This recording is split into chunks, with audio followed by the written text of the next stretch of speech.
Hello friends, good evening.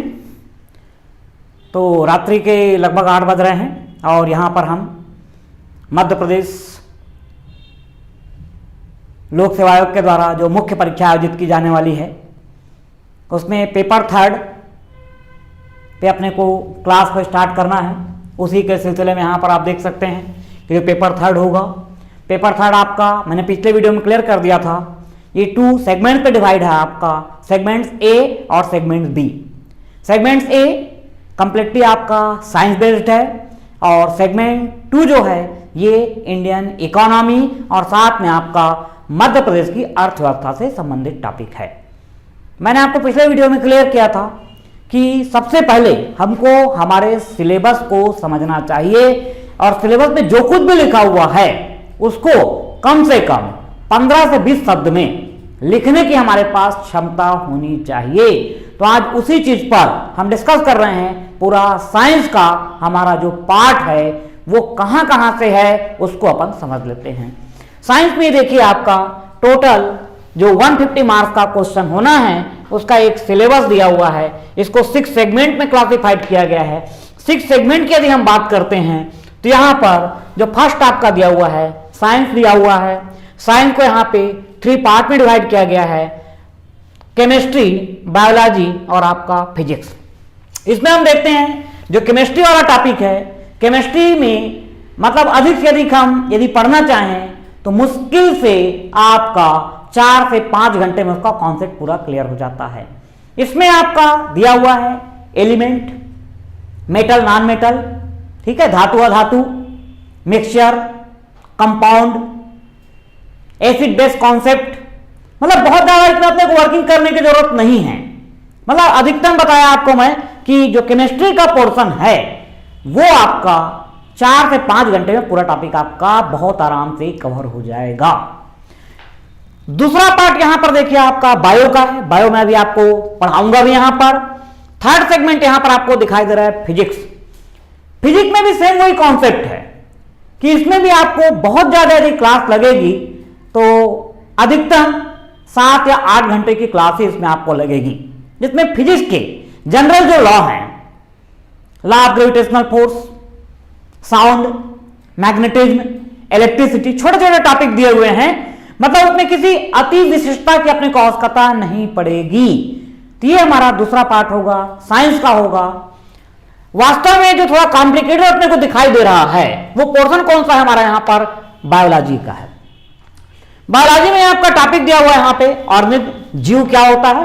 मतलब basic इसमें अपन जीव के जो प्रमुख लक्षण है उसको अपन देखेंगे। इसके अलावा आपको टाइप्स ऑफ ऑर्गेनिज्म, जीव के अलग अलग प्रकार होते हैं। इसके अतिरिक्त आपका सेल्स के बारे में आपको जानना पड़ेगा, कोशिका, और कोशिका के समूह को अपन क्या बोलेंगे, टिश्यू या ऊतक कहा जाएगा। अभी थोड़ा कॉम्प्लिकेटेड हो जाता है क्योंकि टिश्यू बोल दिए मतलब यहाँ पे क्या प्लांट टिश्यू भी आपको पढ़ना है और एनिमल टिश्यू भी पढ़ना है। लेकिन टिश्यू को पढ़ने के पहले या आपको ऑर्गेनिज्म को समझने के पहले सबसे पहले आपको जानना पड़ेगा यहां पर सेल या कोशिका के बारे में आपको जानना पड़ेगा। लाइफ प्रोसेस, लाइफ प्रोसेस बोल दिया मतलब ये अपने आप में बहुत बड़ा टॉपिक हो गया। लाइफ प्रोसेस मतलब हमारे शरीर में जितने भी प्रकार की जैविक क्रियाएं हो रही हैं, जैविक क्रियाएं मतलब पूरा मोस्टली वैसे आप इसको जीके में पढ़ते हैं, जिसमें मानव का पाचन तंत्र, श्वसन तंत्र, पौधों में वाष्पोत्सर्जन की क्रिया, प्रकाश संश्लेषण, मतलब कोई सा भी प्रश्न यहाँ पर आ सकता है। जैविक क्रिया बोल दिया मतलब ऑल ओवर एक प्रकार से बायोलॉजी को यहाँ पे इंक्लूड कर दिया। इसके अतिरिक्त यदि आप आते हैं यहाँ पर आपका मेटाबॉलिज्म, जैविक क्रिया या जो मेटाबॉलिज्म उपापचय अपन बोलते हैं, मेटाबॉलिज्म ये अपने आप में इस टॉपिक को हम पढ़ते हैं। लाइफ प्रोसेस को मेटाबॉलिज्म में अपने आप कवर हो जाता है। कंट्रोल एंड कोऑर्डिनेशन की बात करते हैं, ये जीके में ही पढ़ते हैं। कंट्रोल एंड कोऑर्डिनेशन बोल दिया गया मतलब क्या है कि पूरा आपको ब्रेन और जितने भी प्रकार की अंतःस्रावी ग्रंथियां या एंडोक्राइन ग्लैंड्स हैं उसके बारे में समझना होगा। मतलब ये वाला जो टॉपिक दिया हुआ है एक्चुअल में साइंस का, ये जब आप प्रारंभिक परीक्षा की तैयारी करते हैं तो उस दौरान इस टॉपिक को पढ़ते हैं। लेकिन मुख्य परीक्षा में अपने को क्या है कि यहां पर इसको आंसर लिखना भी है, इसलिए थोड़ा सा इसको अपने को आंसर कैसे लिखा जाए यहां पर मैं आपको एक्सप्लेन करके बताऊंगा। ठीक है, यहां पर आपका टॉपिक दिया हुआ है। इसके बाद क्या, रीजनिंग एंड डाटा इंटरप्रिटेशन। तो रीजनिंग एंड डाटा इंटरप्रिटेशन ये कोई बहुत बड़ा टॉपिक आपके लिए नहीं होगा, क्योंकि जब आप प्रारंभिक परीक्षा की तैयारी कर रहे हैं और सी सेट को यदि आप में क्वालिफाइंग करने की क्षमता है तो मान करके चलिए ये जो डाटा इंटरप्रिटेशन आपका दिया हुआ है इसमें मोस्टली आपका वही है कि लॉ, प्रोबेबिलिटी, प्रायिकता के नियम वगैरह क्या होते हैं, सिंपल इंटरेस्ट, एवरेज, ये जो क्वेश्चंस आप पढ़ते हैं, जो बेसिक आप पढ़ रहे हैं, या फिर आपका मेंसुरेशन जो पढ़ते हैं, पाइथागोरस थ्योरम वगैरह हो गया, पेरीमीटर, रेक्टेंगल, ये सब जो टॉपिक आप पढ़ते हैं छोटा छोटा, मतलब कुल मिलाकर के ये वाला जो टॉपिक है ये प्रारंभिक परीक्षा में आपने इसको बहुत अच्छे तरीके से पढ़ा है, लेकिन यहां पर आपको क्वेश्चन को सॉल्व करके बताना होगा। भाई वहां पे क्या होता है, हमारे पास ऑब्जेक्टिव क्वेश्चन दिया हुआ है, ऑब्जेक्टिव दो के अपन टिक लगा लेते हैं, लेकिन यहां पर मेंस एग्जाम है तो मेंस एग्जाम में आपको क्वेश्चन को सॉल्व करके बताना पड़ेगा, ये आप ध्यान रखेंगे। उसके बाद नेक्स्ट आता है क्या, यहां पर आपका टेक्नोलॉजी। टेक्नोलॉजी यहां पे दो सेगमेंट है, एक आपका जनरल एक टेक्नोलॉजी करके दिया, दूसरा क्या आपका इमर्जिंग टेक्नोलॉजी।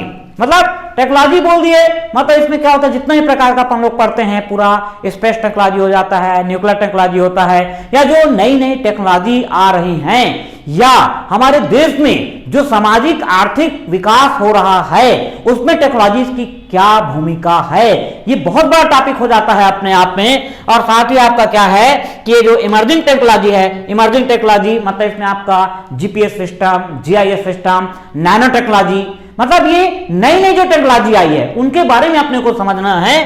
तो ये भी सब चीजों को आप प्रारंभिक परीक्षा के दौरान पढ़ते हैं, लेकिन बस अपने को यहां पे थोड़ा सा ब्रॉड स्टडी करना पड़ेगा कि मेंस एग्जाम में यदि अपने को देखिए, यदि अति लघुत्तरी प्रश्न आ रहा है जिसमें कि अपने को क्या है कि 1.5-2 लाइन में आंसर देना है, वहां पे तो अपने को कोई प्रॉब्लम नहीं है, लेकिन जहां पर लघुत्तरी प्रश्न होगा, लघुत्तरी प्रश्न आपको 100 मतलब वर्ड में लिखना है, 100 शब्दों में लिखना है, तो 100 शब्दों में लिखने के लिए आपको सोचना पड़ेगा कि हम किस मैटर को वहां पर लिखें, और उसी के अकॉर्डिंग आपका क्वेश्चन भी डिसाइड होगा, ध्यान रखना है। इसके अतिरिक्त क्या होता है आपका एनर्जी, एनर्जी वाला टॉपिक भी आप पढ़ रहे हैं, इसमें सेम वही अपन पढ़ते हैं, ऊर्जा के परंपरागत स्रोत क्या है, गैर परंपरागत स्रोत क्या है, इसमें भारत में इसकी क्या संभावनाएं हैं, ये सारा टॉपिक है यहां पर। इसके अलावा क्या आपका सस्टेनेबल डेवलपमेंट, सस्टेनेबल डेवलपमेंट ये तो बिल्कुल एक बेसिक कॉन्सेप्ट हो चुका है कि इंडिया के जितने भी एग्जाम हो रहे हैं ऑलमोस्ट सभी जगह क्या है आपका जो सस्टेनेबल डेवलपमेंट का कॉन्सेप्ट है, स्पेशली आपका एनवायरमेंट के संदर्भ में, ये पूरा आपको यहां पर जानना पड़ेगा। तो यहां पर एक सिलेबस को आपने समझ लिया, और जो साइंस का सेगमेंट्स है मैंने इसमें बता दिया आपको कि लगभग क्या मतलब क्लियर है कि 150 मार्क्स का क्वेश्चन ये आपका सेगमेंट ए से आएगा, और 150 मार्क्स का जो है वो आपका सेगमेंट 2 से आएगा। ठीक है, तो आइए यहां पर हम इस टॉपिक से ही आपको स्टार्ट कर रहे हैं, ध्यान रखना। तो ये जो पूरा टॉपिक आपका दिया हुआ है इसमें थोड़ा ज्यादा टाइम लगना है, इससे सबसे पहले मैं इसी टॉपिक को स्टार्ट कर रहा हूं, क्योंकि मैंने बता दिया कि भाई जो केमिस्ट्री वाला है मुश्किल से 4 से 5 घंटे में कवर हो जाएगा, फिजिक्स से आपका मुश्किल से 6 से 7 घंटे में कवर होगा, लेकिन ये वाला जो टॉपिक है ये टॉपिक में आपको क्या है थोड़ा सा टाइम लगना है, तो इसलिए मैं इसको थोड़ा सा यहां पर पहले स्टार्ट कर रहा हूं। क्योंकि हमेशा ध्यान रखिए जब हम मेंस एग्जाम की तैयारी करते हैं तो हमारी कोशिश ये होना चाहिए कि जो टॉपिक हमको थोड़ा टफ लग रहा है उसको अपन पहले तैयार कर ले, ठीक है। और ये मान के चलना कि जो भी टॉपिक हम पूरा पढ़ेंगे, ये जो पूरा केमिस्ट्री, बायो और फिजिक्स है, ये आपका मान के चलिए कि मुश्किल से 15 से 20 वीडियो में लगभग हमारा ये कंप्लीट हो जाएगा। और इसका जो बेनिफिट है आपको जो प्रारंभिक परीक्षा देंगे वहां पर भी इसका आपको लाभ दिखाई देगा। 15-20 घंटा में बोलो हो सकता है और ज्यादा भी क्लास हो जाए, क्योंकि अभी इसके बारे में अपन बोल नहीं सकते हैं, क्योंकि यहां पर हम कोशिश करेंगे कि जो मुख्य परीक्षा है उस पर 90% हमारा फोकस वही रहेगा, लेकिन 10% हमारा कॉन्सेप्ट क्या है कि प्रारंभिक परीक्षा में भी आपको कुछ क्वेश्चन इसमें से प्राप्त हो सके। तो इसी टारगेट के साथ आइए हम अपने हिसाब से सीक्वेंस को अरेंज करते हैं, ध्यान रखना, क्योंकि इसने सीक्वेंस बनाया है। सबसे पहले क्या होता है, सेल या कोशिका को अपने को पढ़ना पड़ेगा।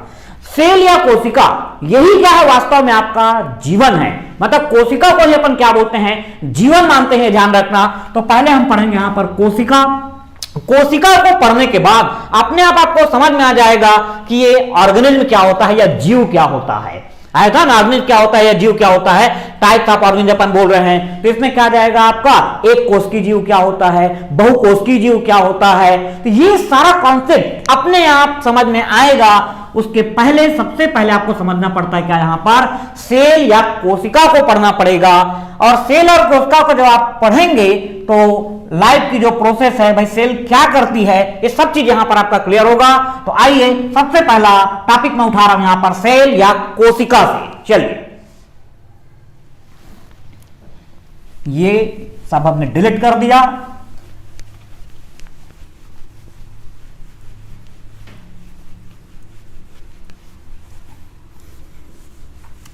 क्वेश्चन के साथ साथ हम यहां पे कवर करते जाएंगे, ठीक है। तो सबसे पहला कॉन्सेप्ट तो आता है जो आप प्रारंभिक परीक्षा में पढ़ते हैं, ध्यान रखना वही चीज यहां पर मेंस एग्जाम में आ सकता है कि भाई कोशिका की खोज किसने की। कोशिका खोज किसने की आपका रॉबर्ट हुक ने की। कोशिका खोज किसने की आपका रॉबर्ट हुक ने की। कहां पर इसको खोजा तो आपको ध्यान रखना है रॉबर्ट हुक ने, कौन आपका वैज्ञानिक कौन था ध्यान रखना है, ये रॉबर्ट हुक ने कहां पर खोजा इसको। तो आप ये ध्यान रखेंगे इसको खोजा था इन्होंने कहां पर, कॉर्क में खोजा था। ये ऑब्जेक्टिव का क्वेश्चन भी हो सकता है और थ्योरी में जो आपका अति लघु उत्तरीय प्रश्न है वो भी आपका ये हो सकता है। ध्यान रखेंगे कि भाई कोशिका को किसने खोजा, हमने आंसर क्या दिया रॉबर्ट हुक ने खोजा। कहां पर खोजा तो आपको ध्यान रखना है कॉर्क में इसकी खोज की थी। ये एक हमारी सामान्य जानकारी हो गई। कॉर्क बोलने का मतलब क्या है कि नॉर्मली जो कॉर्क आप देखते हैं कॉर्क की बाल होती है, जो अपन रैकेट खेलते हैं सेटल कॉर्क में नीचे उसमें कॉर्क लगा होता है, या अल्कोहल की बोतल या परफ्यूम की बोतल, उसको अपन कॉर्क से क्या करते हैं कवर करते हैं। तो ये कॉर्क बहुत ज्यादा इसके बारे में अपने को जानने की जरूरत नहीं है। यदि किसी का सब्जेक्ट बॉटनी है तो उसको कॉर्क के बारे में डिटेल जानना पड़ेगा, लेकिन हमारे लिए इतनी जानकारी सफिशिएंट है कि कोशिका की खोज सर्वप्रथम रॉबर्ट हुक ने की थी। और कहां पर की थी इसकी खोज तो आप आंसर क्या देंगे, कॉर्क में इसकी खोज की थी, ठीक है। आइए अब इसमें अपने को नेक्स्ट आ जाता है कोशिका सिद्धांत क्या है। कोशिका सिद्धांत सेल थ्योरी क्या है। तो सेल थ्योरी आपको ध्यान रखना, सेल थ्योरी को प्रस्तुत करने वाले दो वैज्ञानिक थे। सेल थ्योरी को प्रस्तुत करने वाले जो साइंटिस्ट थे वो कौन थे आपका ध्यान रखना है, ये आपका स्लीडन और दूसरा आपका ये स्वान, ठीक है। ये हो गया आपका, ये हो गए स्लीडन और दूसरे साइंटिस्ट कौन हो गए आपका ये स्वान, स्लीडन एंड स्वान, ठीक। कोशिका मतलब आपका सेल थ्योरी कोशिका सिद्धांत को किसने प्रस्तुत किया, तो कोशिका सिद्धांत को प्रस्तुत किसने किया, स्लीडन और स्वान ने प्रस्तुत किया। वैज्ञानिक का नाम आप ध्यान रखेंगे। अब उसके बाद ये सेल थ्योरी है क्या चीज, कोशिका सिद्धांत क्या है, तो आपको ध्यान रखना है cell is the structural functional and fundamental unit of life. कोशिका जीवन की आधारभूत संरचनात्मक एवं क्रियात्मक इकाई होती है। तीन वर्ड है यहां पर ध्यान रखना, क्या क्या आपका ये आधारभूत, ठीक है। इसके अलावा क्या हो गया संरचनात्मक, ये हो गया संरचनात्मक, और क्या हुआ आपका ये क्रियात्मक। ये वर्ड को आपको ध्यान रखना है। Cell is the structural functional and fundamental unit of life. ये आपका हो गया मतलब 3 नंबर का जो प्रश्न है अति लघु उत्तरीय प्रकार का कि सेल थ्योरी क्या है, इसे किसने प्रस्तुत किया। आयतन में आपको 1.5 लाइन में लिखना है तो आप ये बताएंगे कि cell theory are proposed by Schleiden and Schwann. Cell theory है क्या, cell is the structural functional and fundamental unit of life, मतलब जीवन की संरचनात्मक क्रियात्मक और आधारभूत इकाई है कोशिका। वर्ड को ध्यान देना, संरचनात्मक, भाई हम क्या हैं, जीव हैं। हम क्या हैं, जीव हैं। किससे बना हुआ है, हमारी संरचना स्ट्रक्चर किससे फॉर्म हुआ है, हमारा स्ट्रक्चर किससे फॉर्म हुआ है, आपका सेल से फॉर्म हुआ है। हम जो भी वर्किंग कर रहे हैं, हमारे द्वारा कोई भी वर्किंग की जा रही है तो वर्किंग कौन कर रहा है, कोशिका कर रही है वर्किंग। हमारे द्वारा हम कोई काम नहीं कर रहे हैं, हमारे बॉडी को बनाने वाली जो कोशिका है, जो सेल है, उसके द्वारा जो वर्किंग की जा रही है वही है आपका। और उसके बाद क्या, आधारभूत इकाई, फंडामेंटल यूनिट ऑफ लाइफ, मतलब हमारे शरीर की आधारभूत इकाई क्या है, आपका कोशिका है। ये आपको ध्यान रखना है। तो इसी की बेस पे स्लीडन और स्वान ने सेल थ्योरी प्रपोज किया। Cell is the structure function and fundamental unit of life. ये हुई क्या आपका यहां पर सेल थ्योरी हो गई, ठीक। चलिए अब इसके बाद फिर नेक्स्ट क्वेश्चन आपको बन सकता है कि जो सबसे पहली कोशिका बनी कहां बनी थी, तो सबसे पहली कोशिका प्राचीन महासागर में बनी थी। सबसे पहली कोशिका कहां बनी थी, ध्यान रखना है आपको, ये प्राचीन महासागर, ये हो गया प्रिमिटिव ओशियन। आया था ना primitive ocean, first living cell was form in primitive ocean, प्रथम जीवित कोशिका प्राचीन महासागर में बनी थी। अगला क्वेश्चन देगा कि जो प्रथम कोशिका थी वो कैसी थी। कैसी थी बोलने का मतलब आपको ध्यान रखना है कि उसमें पोषण कैसा होता था, उसमें श्वसन की क्रिया कैसी होती थी। ये ऑब्जेक्टिव का क्वेश्चन से ध्यान रखना। तो पोषण कैसा होता था ध्यान रखेंगे। वह जो कोशिका थी वो कोशिका कौन सी थी आपका, ये विषमपोषी। विषमपोषी बोलने का मतलब क्या हुआ आपका, ये हेट्रोट्रॉप्स।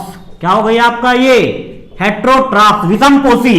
दूसरा mode of respiration. Mode of respiration क्या था आपका, ध्यान रखेंगे, ये अनाक्षी श्वसन। क्या करती थी ये, अनाक्षी श्वसन। अनाक्षी श्वसन मतलब क्या हुआ आपका, ये एनएरोबिक रेस्पिरेशन। तो अब यहां पर ध्यान रखिए, फिर अति लघु उत्तरीय प्रश्न, प्रथम कोशिका की उत्पत्ति कहां हुई तथा यह कोशिका पोषण कैसा करती थी और श्वसन कैसा करती थी। तो आपको ध्यान रखना है, first living cell was form in primitive ocean and mode of nutrition was heterotrophic and mode of respiration anaerobic. मतलब उसमें पोषण का तरीका क्या था आपका, विषमपोषी, और श्वसन का तरीका क्या था उसमें, अनाक्षी श्वसन। ये जब हम मोड ऑफ न्यूट्रिशन पढ़ते हैं, पोषण की विधियां, तो पोषण हम लोग दो ही प्रकार का पढ़ते हैं, ध्यान रखना। एक आपका स्वपोषी, दूसरा विषमपोषी। स्वपोषी क्या है, जरूरत पड़ेगी आगे चल के अपने को।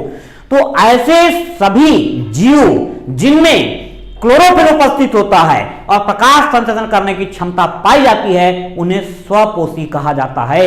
Autotrophs. Autotrophs means chlorophyll containing organism and capable of photosynthesis. तो उसको अपन क्या बोलते हैं, ध्यान रखना है, यहां पर स्वपोषी या ऑटोट्रॉप्स कहा जाता है। और बाकी जिनके पास क्लोरोफिल नहीं है वो अपने न्यूट्रिशन के लिए डिपेंडेंट होते हैं स्वपोषी के ऊपर, उनको कहा जाता है विषमपोषी कहा जाता है। तो यहां पर आपको ध्यान रखना है कि जो प्रथम कोशिका बनी उसमें पोषण का तरीका क्या था आपका, विषमपोषी। और श्वसन आगे चलकर हम पढ़ेंगे, respiration two type, aerobic respiration and anaerobic respiration. आक्षी श्वसन और अनाक्षी श्वसन, ये कहां पर आएगा, ये जो अपन बोला अपन ने प्रोसेस, लाइफ प्रोसेस मतलब जैविक क्रियाएं। तो जैविक क्रिया में आता है आपका पोषण, श्वसन। ये पोषण और श्वसन, ये सारे टॉपिक आपको बायोलॉजी का जो सेक्शन दिया हुआ है जैविक क्रिया वाला, वहां पर टॉपिक आपको आगे चल करके पढ़ना पड़ेगा। तो फिलहाल तो इतना आप ध्यान रखिए कि जो प्रथम कोशिका बनी उसमें पोषण का तरीका क्या था, स्वपोषी, और श्वसन का तरीका कैसा था, अनाक्षी श्वसन। ये अपने को ध्यान रखना है। ये स्टोरी भी हमारी क्या होती है, लगभग ये क्लियर हो जाती है। इसके बाद अपने को समझना पड़ेगा स्ट्रक्चर ऑफ सेल, कोशिका की संरचना को अपने को समझना पड़ेगा। फिर कोशिका की संरचना के बाद हम पढ़ेंगे आपका कोशिका के प्रकार, मतलब प्रोकैरियोटिक कोशिका क्या होती है, यूकैरियोटिक कोशिका क्या होती है, पादप कोशिका जंतु कोशिका के बीच में अंतर बताइए, प्रोकैरियोटिक कोशिका यूकैरियोटिक कोशिका के बीच में डिफरेंस बताइए। ये सारी चीजें अपने को देखना पड़ेगा। लेकिन उसके पहले एक मैं कंप्लीट सेल का स्ट्रक्चर बना दूं। यहां पर ध्यान देना, मैं जो स्ट्रक्चर बना रहा हूं ये किसी बुक से जरूरी नहीं कोई मैच करे, क्योंकि हमारा उद्देश्य क्या है, आपको अच्छे से सरल तरीके से एक्सप्लेन करना या समझाना। तो मैं जो डायग्राम बना रहा हूं ये प्लांट एनिमल सेल दोनों को मिला करके बना रहा हूं, और उसके बेस पर फिर मैं प्लांट सेल और एनिमल सेल में क्या डिफरेंस होता है ये आपको क्लियर कर दूंगा। तो पहले हम देखते हैं स्ट्रक्चर ऑफ सेल। ये देखिए, हमने ये सेल का एक स्ट्रक्चर बनाया, ये बिल्कुल सामान्य तरीके से आप समझिए। ये भाई हो सकता है आपको लॉन्ग नोट में दे दे कि draw the structure of cell with labelling, मतलब एक कोशिका की संरचना बनाइए सही नामकरण करते हुए। तो अब यहां पर देखिए, ये मान लीजिए हमारे पास एक कोशिका है। इस कोशिका में ये जो मेम्ब्रेन अपने को दिखाई दे रही है, इस मेम्ब्रेन को हम बोलते हैं यहां पर प्लाज्मा मेम्ब्रेन। ये क्या हो गया आपका, प्लाज्मा मेम्ब्रेन, प्लाज्मा झिल्ली।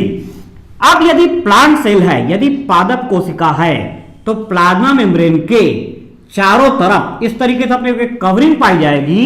ये कवरिंग क्या कहलाएगी आपका, सेल वॉल। ये क्या कहलाएगी आपका, ध्यान रखेंगे, सेल वॉल कहलाएगी। ये हुआ आपका कोशिका भित्ति, या इसको आप क्या बोलेंगे यहां पर, सेल वाल। ये हो गया कोशिका भित्ति या सेल वाल। अब आगे चल के जब मैं डिफरेंस करूंगा तो मैं बताऊंगा कि प्लांट सेल में सेल वाल पाई जाती है, एनिमल सेल में सेल वाल नहीं पाई जाती है। ठीक, अब ये अपने आप में 2-2 नंबर के लायक के जो क्वेश्चन है, 3-3 नंबर के जो प्रश्न बन सकते हैं कि भाई कोशिका भित्ति क्या होती है, इसके प्रमुख रासायनिक घटक के बारे में बताइए, प्लाज्मा झिल्ली के रासायनिक घटक का नाम बताइए, इसे सेमी परमेबल मेम्ब्रेन क्यों कहा जाता है। ऐसे छोटे छोटे क्वेश्चन आपको बन सकते हैं। ठीक है, अब देखिए यहां पर अपने को मिलेगा केंद्रक। इसके सेल के अंदर में क्या मिलेगा अपने को, ये केंद्रक या न्यूक्लियस पाया जाएगा। ये हो गया केंद्रक। केंद्रक के चारों तरफ ऐसा ये मेम्ब्रेन पाई जाएगी या झिल्ली पाई जाएगी। ये हो गई आपका ये दोहरी झिल्ली या डबल मेम्ब्रेन हो गई। इस मेम्ब्रेन में इस तरीके से फोल्डिंग बनेगी और इस फोल्डिंग के द्वारा एक स्ट्रक्चर फॉर्म होगा जिसको बोलेंगे हम एंडोप्लाज्मिक रेटिकुलम। ये स्ट्रक्चर क्या कहलाएगा, एंडोप्लाज्मिक रेटिकुलम। तो पहले यहां पर समझिए ये स्ट्रक्चर मैंने क्या बनाया, ध्यान रखना है यहां पर, ये न्यूक्लियर मेम्ब्रेन। ये क्या बना दिया मैंने यहां पर, आपका न्यूक्लियर मेम्ब्रेन। ठीक है, अब इस न्यूक्लियर मेम्ब्रेन अंदर में ये पूरा मतलब क्या, पूरा न्यूक्लियस बना हुआ है। यहां पर एक प्रकार का ये लिक्विड भरा हुआ है, इस लिक्विड के बारे में भी आपको बताऊंगा मैं। इसके अलावा यहां पर एक स्फेरिकल स्ट्रक्चर पाया जाएगा, एक स्फेरिकल स्ट्रक्चर है। इस स्फेरिकल स्ट्रक्चर को हम बोलते हैं, ध्यान रखना यहां पर, ये न्यूक्लियोलस। ये स्ट्रक्चर क्या कहलाएगा आपका, न्यूक्लियोलस, या हिंदी में इसको हम बोलते हैं केंद्रिका बोला जाता है। ये ध्यान रखेंगे, न्यूक्लियोलस या केंद्रिका कहा जाता है। ठीक है, अब इसके बाद यहां पर अपने को ऐसा थ्रेड लाइक स्ट्रक्चर दिखाई देगा। इस थ्रेड लाइक स्ट्रक्चर को हम बोलते हैं क्रोमेटीन। ये जो थ्रेड लाइक स्ट्रक्चर धागे में समता दिखाई दे रही है, इसको अपन क्या बोलेंगे यहां पर, आपका ये क्रोमेटीन। आया समझ में अच्छे से। ये एक चीज ध्यान रखना, ये जो भी टॉपिक मैं पढ़ा रहा हूं ये कुछ समय के पश्चात नोट्स बना करके आपको इसका उपलब्ध करा दिया जाएगा। मतलब वीडियोस को आप देखिए जितना आपको समझ में आ जाता है, लेकिन एग्जाम के पहले आपको स्पेशली आपका साइंस के केस में ध्यान रखना कि जो भी क्वेश्चंस वगैरह हैं, जो भी टॉपिक मैं पढ़ा रहा हूं, उसकी एक आपको लिखित सामग्री कि किस प्रकार से क्वेश्चन का स्वरूप होगा, उसको हम किस तरीके से 300 शब्दों में लिखें या किस तरीके से 100 शब्दों में लिखें, कुछ ऐसे मॉडल आंसर्स आपको उपलब्ध कराए जाएंगे जिससे आप एग्जाम में आसानी से उन चीजों को समझ करके लिख सकें। ठीक है, ये हुआ आपका, ध्यान देना। अब ये जो क्रोमेटिन आपको दिखाई दे रहा है, आगे चलकर हम इसी के बारे में पढ़ेंगे। यही क्रोमेटिन जो है ये छोटे छोटे सेगमेंट्स में टूट करके कुंडलित हो जाता है, रस्सी के समान कुंडलित हो जाएगा और यह बनाता है क्रोमोसोम या गुणसूत्र का निर्माण करता है। तो हम आगे चल के पढ़ेंगे chromatin break down into small segments and form chromosome after coiling. मतलब क्वाइल होकर के ये बनाएगा क्या, आपका क्रोमोसोम बनाएगा। और आपको मालूम होगा कि क्रोमोसोम में क्या होता है, डीएनए। डीएनए का सेगमेंट क्या कहलाता है, जीन्स। तो ये पूरी चीजें आपको एक एक करके मैं क्लियर करते जाऊंगा। तो यहां पर अब देखिए ये जो पूरा स्ट्रक्चर आपको दिखाई दे रहा है, न्यूक्लियर मेम्ब्रेन, क्रोमेटिन, न्यूक्लियोलस, ये सब न्यूक्लियस के पार्ट हैं। मतलब ये जो पूरा स्ट्रक्चर यही क्या है, आपका केंद्रक है या न्यूक्लियस आपको ध्यान रखना है। और ये अंदर में इसको जो लिक्विड है भरा हुआ है, ये भरा हुआ है लिक्विड। तो इस लिक्विड को हम यहां पर बोलते हैं, ये जो लिक्विड है इस लिक्विड को बोला जाएगा ये न्यूक्लियोप्लाज्म। क्या कहलाएगा आपका ये स्ट्रक्चर, न्यूक्लियोप्लाज्म। ये लिक्विड हो गया। अब देखिए ये न्यूक्लियर मेम्ब्रेन है और ये प्लाज्मा मेम्ब्रेन है। ये पूरा क्या है एरिया आपका, ये प्लाज्मा मेम्ब्रेन का एरिया है और ये न्यूक्लियर मेम्ब्रेन का एरिया है। तो इनके बीच में जो लिक्विड होगा, ये लिक्विड आपको पूरा यहां पे भरा रहेगा, ध्यान रखेंगे। तो ये लिक्विड कहलाता है आपका साइटोप्लाज्म। ये लिक्विड पूरा क्या कहलाएगा आपका, साइटोप्लाज्म कहलाएगा। मतलब ये वाला जो लिक्विड है ये क्या कहलाया आपका, ये साइटोप्लाज्म। ठीक है, ध्यान देना। हिंदी में इसको बोलते हैं कोशिका द्रव्य, इसको हिंदी में बोलेंगे केंद्रक द्रव्य। और ये दोनों को एक साथ मिला करके हम क्या बोलते हैं यहां पर, आपका प्रोटोप्लाज्म। इसको क्या कहा जाता है, आपका प्रोटोप्लाज्म कहा जाता है या जीव द्रव्य कहा जाता है। आपको ये ध्यान रखना है। मतलब न्यूक्लियर मेम्ब्रेन के अंदर का जो लिक्विड है वो न्यूक्लियोप्लाज्म है, और न्यूक्लियर मेम्ब्रेन और प्लाज्मा मेम्ब्रेन के बीच का जो लिक्विड है साइटोप्लाज्म है। दोनों के एक साथ मिला के क्या बोलते हैं हम? प्रोटोप्लाज्म बोलते हैं। प्रोटोप्लाज्म अपने आप में 2 नंबर का या 3 नंबर का जो अति लघु उत्तरीय प्रश्न है वो बन सकता है कि भाई what is protoplasm and what is the chemical composition of protoplasm. आए समझ में? इस तरीके के छोटे छोटे क्वेश्चन आपको बन सकते हैं, ध्यान रखना। तो अब आप यहाँ पे जान गए कि साइटोप्लाज्म ये है, इधर आपका न्यूक्लियोप्लाज्म है, दोनों को एक साथ मिला करके हमने क्या बोला यहाँ पे? प्रोटोप्लाज्म। और ये जो न्यूक्लियर मेम्ब्रेन है, इस न्यूक्लियर मेम्ब्रेन की फोल्डिंग से ये जो स्ट्रक्चर फॉर्म हुआ है, इस स्ट्रक्चर को अपन क्या बोलते हैं? ध्यान रखना है यहाँ पर, एंडोप्लाज्मिक रेटिकुलम। ये क्या हो गया आपका? Endoplasmic reticulum. ठीक है, ये हुआ एंडोप्लाज्मिक रेटिकुलम। ये ध्यान रखना, मैंने पहले ही आपको बताया कि जो आपका साइंस का सिलेबस दिया हुआ है, ये सिलेबस आपका मतलब समझ जाइए कि एनसीईआरटी की जो बुक्स है उसमें यदि आप 7th और 8th क्लास की एनसीईआरटी के बुक को उठाते हैं, पूरा आपका 90% जो फिजिक्स, केमिस्ट्री और बायोलॉजी का सिलेबस है वहीं से पूरा उठाया गया है। ये ध्यान रखेंगे आप, ठीक है?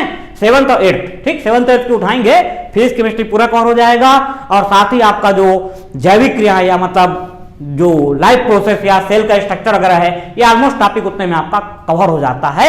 ये आपको ध्यान रखना है, ठीक है? चलिए, अब ये हो गया आपका एंडोप्लाज्मिक रेटिकुलम।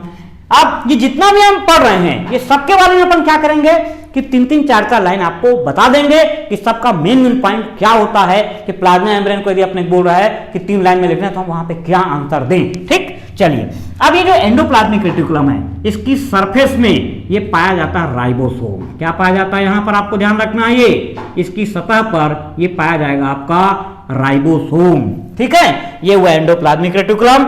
एंडोप्लाज्मिक रेटिकुलम की सतह पर क्या पाया जाता है? ध्यान रखना है आपको, ये यहां पर राइबोसोम पाया जाता है। ये हो गया आपका राइबोसोम बन गया। ठीक, इसके अलावा आप देखेंगे ये प्लाज्मा मेम्ब्रेन और ये एंडोप्लाज्मिक रेटिकुलम, इनके बीच में स्थित होता है कि आपका ये गोल्जी बॉडी। यहां पर क्या पाया जाता है? आपका ये गोल्जी बॉडी नाम का स्ट्रक्चर पाया जाता है। ये स्ट्रक्चर तो क्या हुआ आपका? ये राइबोसोम। ठीक है, ये हो गया आपका राइबोसोम।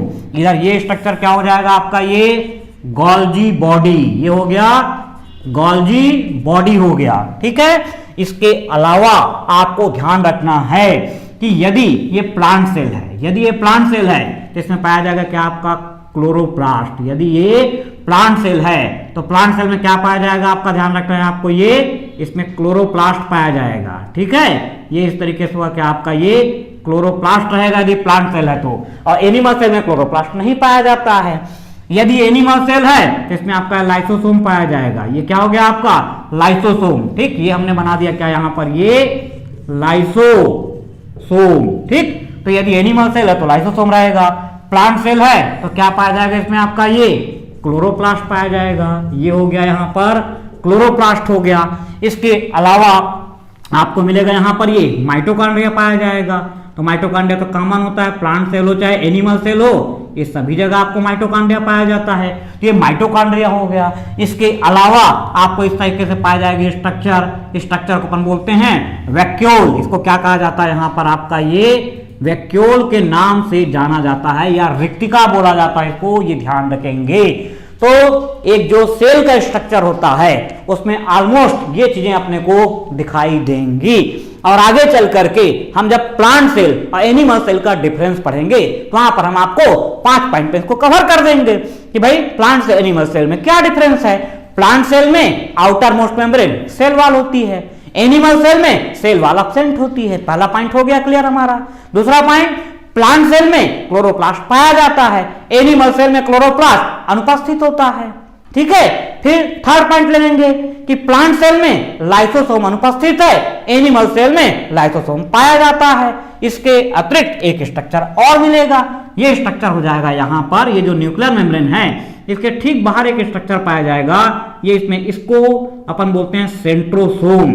इसको क्या बोलेंगे हम यहाँ पर? सेंट्रोसोम। ये जो बनाए हुए 9 है, स्टार जैसा दिख रहा है ना, तो स्टार जैसा दिख रहा है। ये स्ट्रक्चर एक्चुअल में ऐसा है 1 2 3 4 5 6 7 8 और 9। ऐसा नहीं कि ऐसा कुछ भी खींच दिए, ये 9 बना हुआ है ये, और ये स्ट्रक्चर कहलाता है आपका क्या? ये सेंट्रोसोम के नाम से जाना जाता है। क्या कहलाता है आपका ये? सेंट्रोसोम। ठीक है, तो लाइसोसोम और सेंट्रोसोम एनिमल सेल में पाया जाएगा लेकिन प्लांट सेल में अनुपस्थित रहेगा।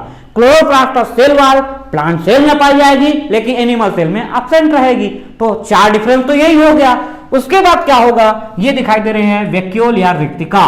तो वैक्यूल या जो रिक्तिका है ये प्लांट सेल में इसका आकार बड़ा होता है और एनिमल सेल में रिक्तिका या वैक्यूल का आकार क्या होता है? छोटा होता है। अब यहां पर समझना, हमें जो टॉपिक को पढ़ रहे हैं, ये टॉपिक हम पढ़ रहे हैं सामान्य अध्ययन में पढ़ रहे हैं, जनरल स्टडीज में पढ़ रहे हैं। इससे जितना भी आपको दिया हुआ है सबके बारे में दो दो तीन तीन लाइन में आपको लिखाऊंगा। ऐसा में भाई यदि यही मैं किसी बायोलॉजी वाले स्टूडेंट को पढ़ा रहा हूं कि कोई असिस्टेंट प्रोफेसर की तैयारी कर रहा है, कोई आपका एसीएफ रेंजर की तैयारी कर रहा है, कोई पीएमटी की तैयारी कर रहा है, तो जब उसको मैं टॉपिक पढ़ाऊंगा तो ये मान के चलिए कि न्यूक्लियस पढ़ाने में कम से कम 4 घंटा लग जाता है, माइटोकॉन्ड्रिया पढ़ने में कम से कम 1-1.5 घंटा लगता है। मतलब ये जितना टॉपिक आपका दिया हुआ है तो सबका क्या है कि क्राइटेरिया है कि हम किस चीज के लिए उसको पढ़ा रहे हैं। कोई नेट एग्जाम की तैयारी कर रहा है तो न्यूक्लियस को ही क्या है कि कम से कम उसको 10 पेज में लिखना है वहां पर, या न्यूक्लियस को पढ़ते पढ़ते उसको क्या होता है कि 8-10 घंटे पूरा टाइम लग जाता है। तो अपने को यही समझना होता है कि हम कौन सा एग्जाम दे रहे हैं और हमारा सिलेबस की रेंज क्या होगी। जो उन चीजों को समझ जाता है वही क्या करता है, सफलता को प्राप्त करता है। और नहीं तो मेहनत तो हजारों लोग कर रहे हैं, तो उन हजारों लोग के बीच में आपको मेरिट लिस्ट में अपनी एक सही पोजीशन बनाना है। तो पोजीशन कब बनेगी? जब आप अपने सिलेबस को समझेंगे, बिल्कुल जैसा प्रश्न पूछा गया है उसके अकॉर्डिंग जब आप आंसर लिखना सीख जाएंगे तो निश्चित रूप से आपको कामयाबी मिलेगी। और बाकी इसका जो नेक्स्ट पार्ट है उसको हम लोग देखेंगे नेक्स्ट वीडियो में। मिलते हैं नेक्स्ट।